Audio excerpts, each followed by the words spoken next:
Now, I know the first thing you're wondering is how the heck am I going to make today's episode, which you waited a whole week for, any different from the last one?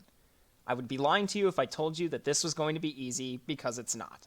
But at the end of the day, it's not about whether it's different or not. It's about whether you learn something.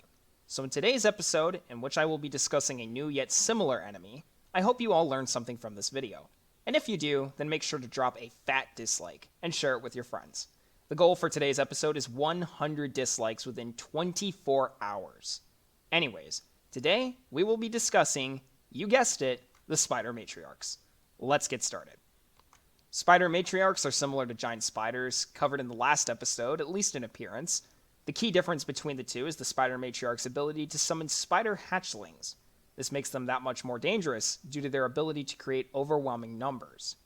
In vanilla gameplay, they're not as threatening since you have all tower types available to deal with them. On challenges, however, you need to prioritize them much more carefully.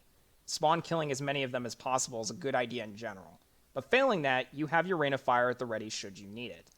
The thing about enemies that spawn other units is once they get a certain distance along the path, the only way you can prevent them from using their spawn mechanic is to stall them with your hero, reinforcements, and barrack units.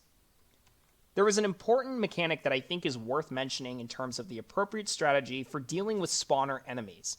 In the original edition of Kingdom Rush Frontiers, and Kingdom Rush Origins, the most logical strategy would be to use artillery and barracks. The one exception is Kingdom Rush Vengeance. Interestingly enough, it's actually easier to deal with spawner units by not stalling them in that particular edition, compared to all the others. Artillery is still viable for dealing with them, although it's not recommended unless you have it at a high enough level. From what I've gathered, players mostly view spider matriarchs as a low priority enemy. One player's opinion states, they're kind of a pushover enemy. In my eyes, it's basically free gold. Another player says, all you need is something to block it and some artillery to deal with the spiderlings.